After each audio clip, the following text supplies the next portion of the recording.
सहनाववतु सहनो भुनक्तु सह वीर्यं करवावहै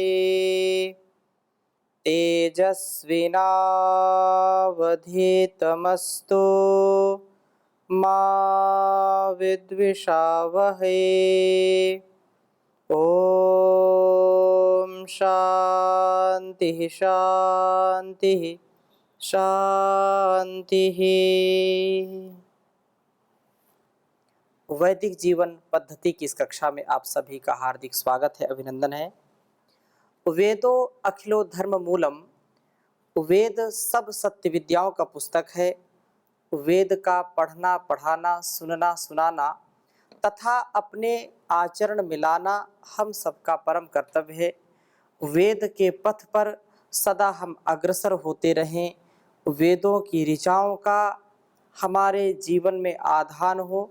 हम ऐसे संकल्प से आगे बढ़ें जिससे हमारा तन मन प्रफुल्लित हो, प्रसन्न हो और इस जगत में हम शुभ गुणों का आधान करने वाले हों।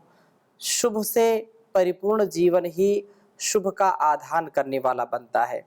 यदि हम ऐसे जीवन को जी करके जो दिव्यता से, भव्यता से, तेजस्विता से, सौम्यता से युक्त हो, तो किसी भी प्रकार की कोई कमी नहीं हमारे जीवन में रह जाएगी। हर ओर से हम पूर्णता को प्राप्त होंगे। हम ऋग्वेद के द्वितीय मंडल का स्वाध्याय कर रहे हैं। द्वितीय मंडल में 40वें सूक्त तक हमने स्वाध्याय किया था। आज हम 41वें सूक्त के प्रथम मंत्र का स्वाध्याय करेंगे। प्रथम इस वेद मंत्र को मैं लिखता हूँ और आगे इसकी चर्चा करूँगा।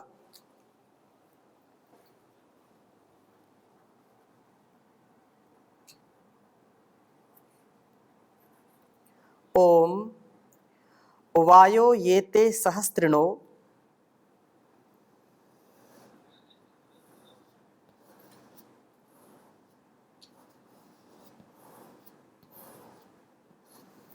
वायो ये ते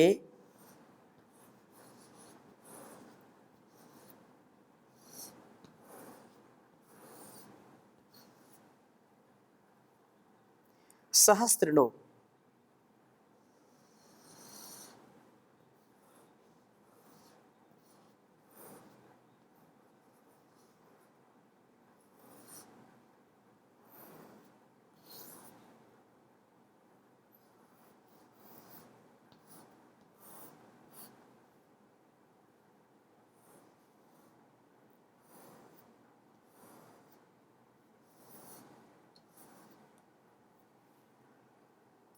रथा सस्ते भिरागहि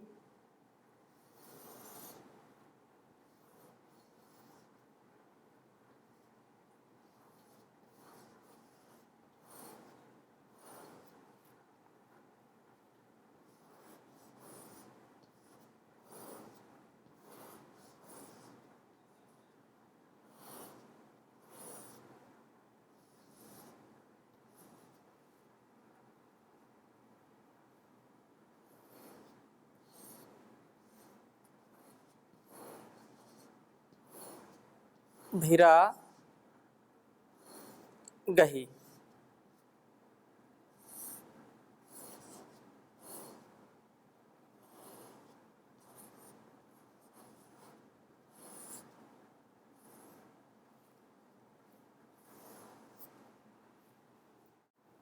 नित्वान् सोम पीतये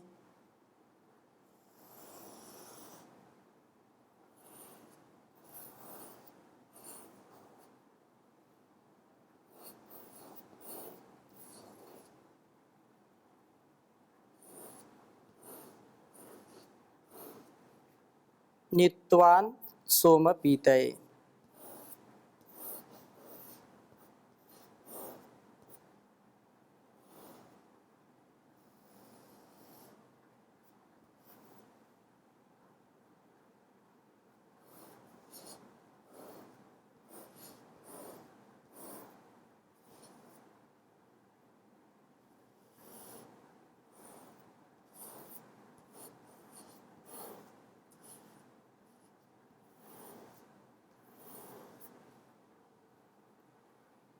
ऋग्वेद के द्वितीय मंडल के 41वें सूक्त का यह पहला मंत्र है। ओम वायो ये ते सहस्त्रिणो अरथासस्ते भिरागहि नियुत्वान् सोमपीतये। ओम वायो ये ते सहस्त्रिणो अरथासस्ते भिरागहि नियुत्वान् सोमपीतये।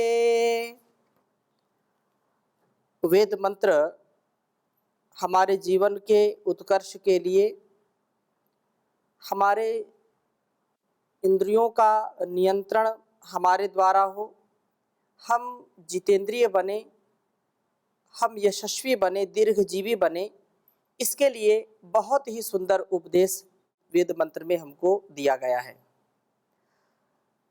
क्योंकि संसार में यह शरीर और संसार जो कुछ भी है, यह तो निसंदेह है परिवर्तनशील है, यह नाशवान है। परंतु इस नाशवान शरीर के साथ साथ एक ऐसी शक्ति जुड़ी हुई है जो कभी भी नाश को प्राप्त नहीं होती, जो कभी भी परिवर्तन को प्राप्त नहीं होती है। जड़ और चेतन के समन्वित इस ब्रह्मांड और इस पिंड का हम उत्कर्ष करने के लिए जो कुछ भी अपने गुणकर्म स्वभाव से दे सकते हैं, उसके लिए सदा हमको तत्पर रहना चाहिए। ऋग्वेद का यह वेद मंत्र वास्तव में हमको समझने और जीने के लिए ऐसा उपदेश कर रहा है। यजुर्वेद के 40वें अध्याय में एक मंत्र आता है, वायुर अनिलम अमृतम अतेदम भस्मांतम शरीरम, ईशोपनिषद में भी। और इस मंत्र में कहा कि शरीर भस्मांत है तो आत्मा अपार्थिव व अमृत है। अथेदम भस्मांतम शरीरम वायुर अनिलम अमृतम, ये अमृत है। आत्मा अजर अमर अविनाशी है और शरीर नष्ट होने वाला है, नश्वर है, नाशवान है। और अतः सातत्य गमने से यह शब्द बनता है, वह गति गंधनियों से बनता है। वायु को कर्मानुसार शरीर प्राप्त होते रहते हैं। ये शरीर जीवन यात्रा के रथ हैं। शरीर को रथ कहा है। आत्मानम रथनम विद्धि शरीरम रथमेव तु बुद्धिम तो सारथिम विद्धि मनः प्रग्रहमेव च। यह कठोपनिषद का जो उपदेश शरीर के लिए यहाँ पर कहा है कि शरीर रथ है और इसमें जो विद्यमान है वह सारथी, आत्मानम रथिनम विद्धि, व रथी के रूप में है। और सारथी रथी सहित जब यह होता है तो इसको हम सदुपयोग के द्वारा इसका उत्कर्ष करते हैं। और जब इसका रथी नहीं रहता तो इसको अरथी कह देते हैं। इस शरीर को, शरीर रथ जो है वह रथी रहित तो हो गया तो अरथी हो जाता है। अर्थात शरीर जब नष्ट होने को मृत्यु होती है तो आत्मा नहीं होती, तो इसलिए अर्थी कहते हैं उसको, रथी रहित। सारथी जो सारथिम, बुद्धिम तो सारथिम विद्धि, बुद्धि हमारी सारथी का काम करती है। और मनः प्रग्रह में ऊंचा, मन क्या है? लगाम है। इंद्रियाणी हयानाहुर, इंद्रियसु, जो इंद्रियाणी हयानाहुर, जो इंद्रियां हैं वो हयान कहा है, उनको घोड़े कहा है। विषयेषु तेषाम गोचरान, ये जो सामने संसार में विषय हैं उनके गोचर हैं। इसलिए यहाँ पर हम समझ लें कि मन जो शरीर की इस जीवन यात्रा के रथ के रूप में मिली है, मन के दृष्टिकोण से ये सहस्त्रिणा सहस प्रसन्नता युक्त होने चाहिए। शरीर के दृष्टिकोण से सहस्त्रिणः दीर्घ काल तक चलने वाले होने चाहिए। मंत्र में कहते हैं कि वायो, हे गतिशील जीव, क्योंकि गति जो है गतिशीलता से है। यदि गतिशीलता नहीं है तो गति भी नहीं है। अर्थात शरीर में और संसार में जो कुछ भी क्रियाकलाप, जो कुछ भी घटित हो रहा है, वह जब तक गति नहीं होगी, सूर्य और चंद्र भी, या संसार के जो कुछ भी पदार्थ हम देखते सुनते हैं, उन सब के अंदर गति होती है। और जड़ पदार्थों में यदि हम देखें तो ऐसी गति होती है जिसका हम अनुभव नहीं कर पाते। इलेक्ट्रॉन, प्रोटॉन, न्यूट्रॉन के द्वारा जो उनमें सतत परिवर्तन होता है उसको हम देख नहीं पाते हैं, परंतु एक व्यवस्था परमात्मा की है कि उनके अंदर भी एक जो विकार काम कर रहा है, जो उस वस्तु को सतत क्रियाशीलता अंदर ही अंदर उसकी होती है। ऐसी क्रियाशीलता नहीं जैसे कि चेतन में है, परंतु परिवर्तन जो बात कहते हैं, परिवर्तन तो होता ही होता है। आज यह वस्त्र ऐसा है, कल ऐसा नहीं रहेगा। जिस दिन यह कंपनी से आया उस दिन कुछ दूसरा था, आज कुछ दूसरा है। धीरे धीरे इसमें परिवर्तन होता है। कोई भी लोहा हो, सोना हो, चांदी हो, लकड़ी हो, कोई भी वस्तु हो, उसमें परिवर्तन सतत होते रहते हैं। इस शरीर में भी परिवर्तन होते रहते हैं।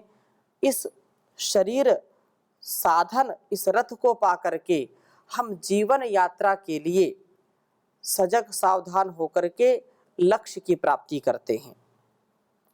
इसलिए कहा कि हे गतिशील जीव, ये जो तेरे सहस्त्रिणा प्रसन्नता युक्त तथा दीर्घ काल तक चलने वाले रथासह शरीर रथ हैं, ते भी ही उनसे आगही तू प्रभु के समीप प्राप्त होने वाला हो। प्रभु को वही व्यक्ति प्राप्त होता है जो कि इस शरीर रथ को बड़ा ठीक रखे। ये मन की बड़ी चंचलता है। शरीर तो परमात्मा ने इतना व्यवस्थित किया है, इतना सुंदर बनाया है, इतना अंदर से इसको एक्टिव बनाया है कि यदि कोई रोग यदि साधारण से हो भी जाते हैं तो उनका शमन भी शरीर अपने आप कर लेता है।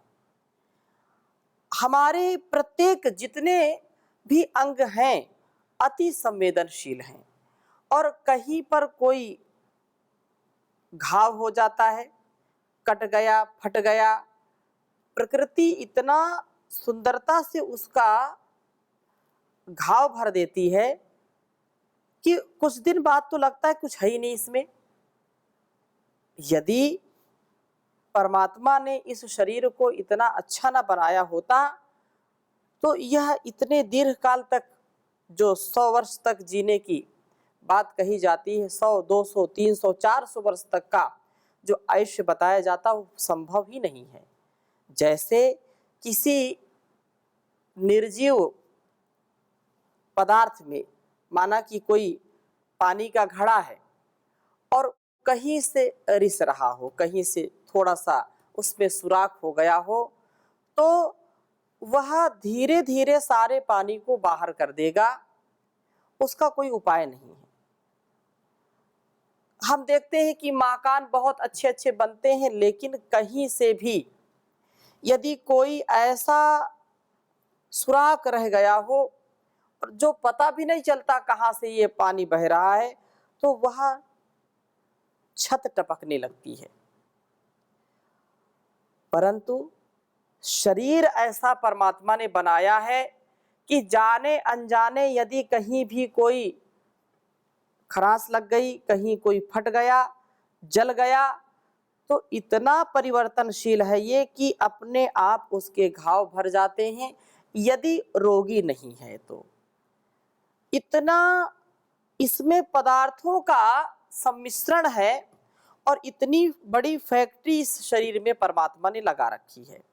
खाते हैं रोटी, खाते हैं फल, खाते हैं ठोस पदार्थ, और वह रस, रक्त, मांस, मेद, मज्जा, अस्थि, शुक्र, वीर्य के रूप में 7 धातुओं में विभक्त हो जाता है।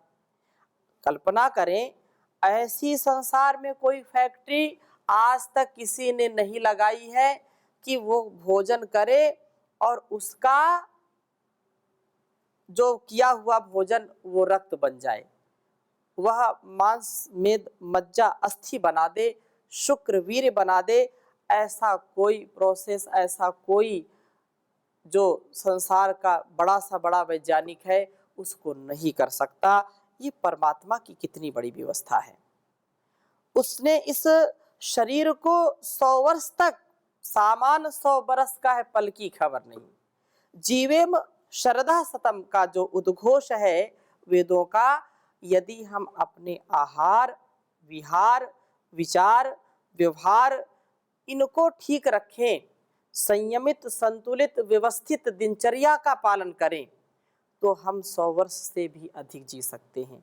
लेकिन ये मन बड़ा उल्लू का पट्टा है, मन तो चलने नहीं देता, और ज्ञान हमको होता है फिर भी जब आलंबन मिलता है तो हम भटक जाते हैं, हम विषयों में अटक जाते हैं, फिर बाद में पछताते हैं, पश्चाताप करके फिर संकल्प लेते हैं कि अब दोबारा गलती नहीं होगी, जो हो गया सो हो गया।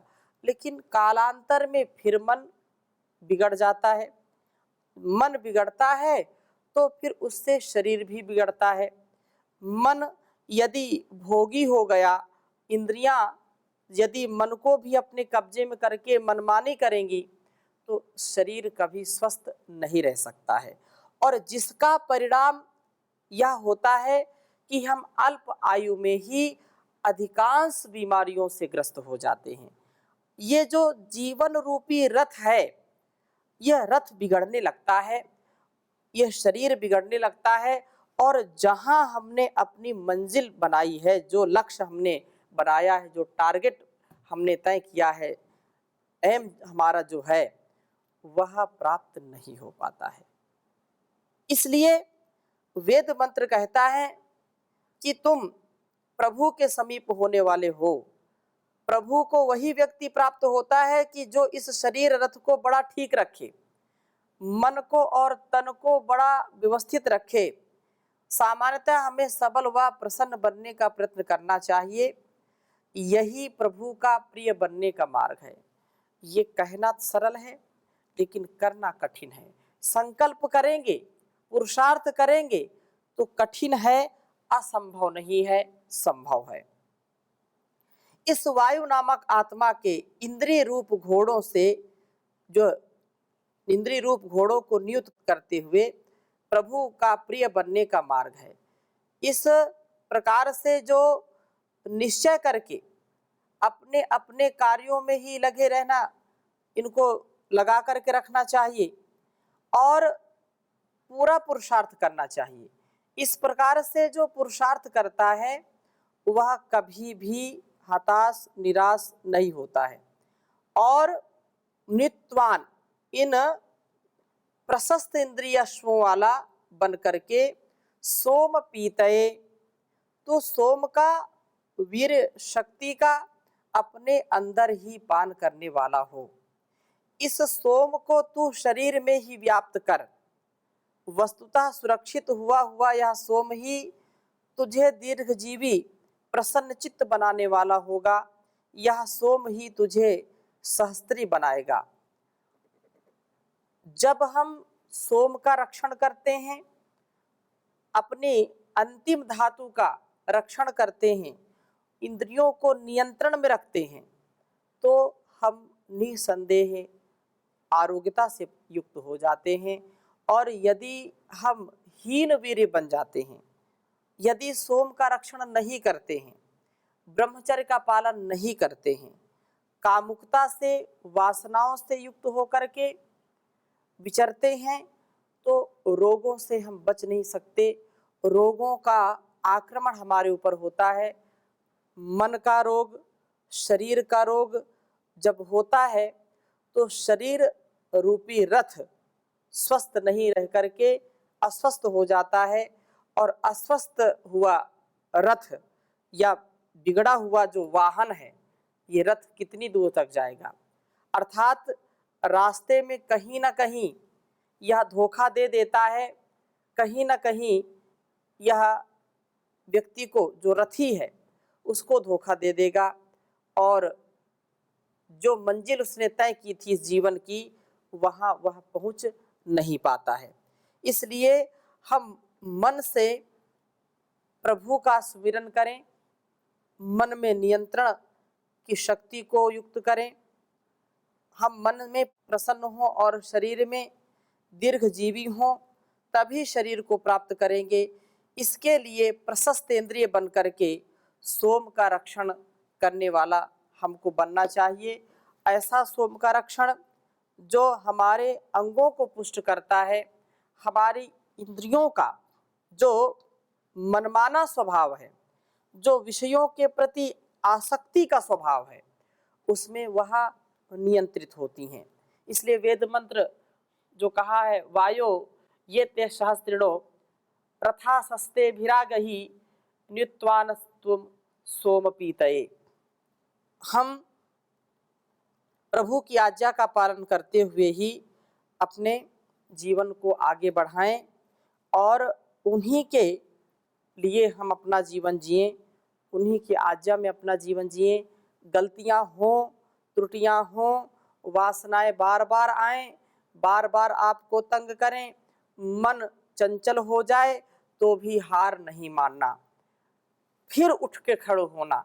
जैसे फुटबॉल जमीन पर गिरता है और जितने ऊंचाई से गिरा उससे भी अधिक ऊंचाई पर जाता है, और मिट्टी का ढेला गिरता है तो बिखर जाता है, उठता नहीं है।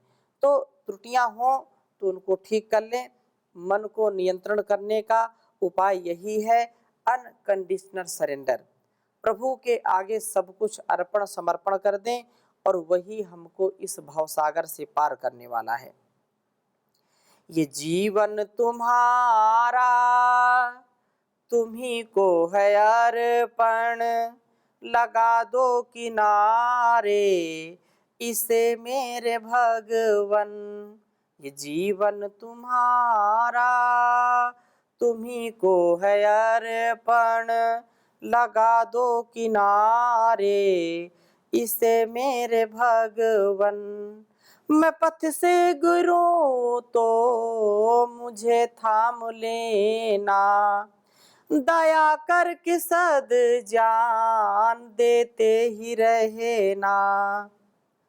जो सच्चा है रास्ता उसे तुम दिखा दो, जो सच्चा है रास्ता उसे तुम दिखा दो, लगा दो किनारे इसे मेरे भगवन।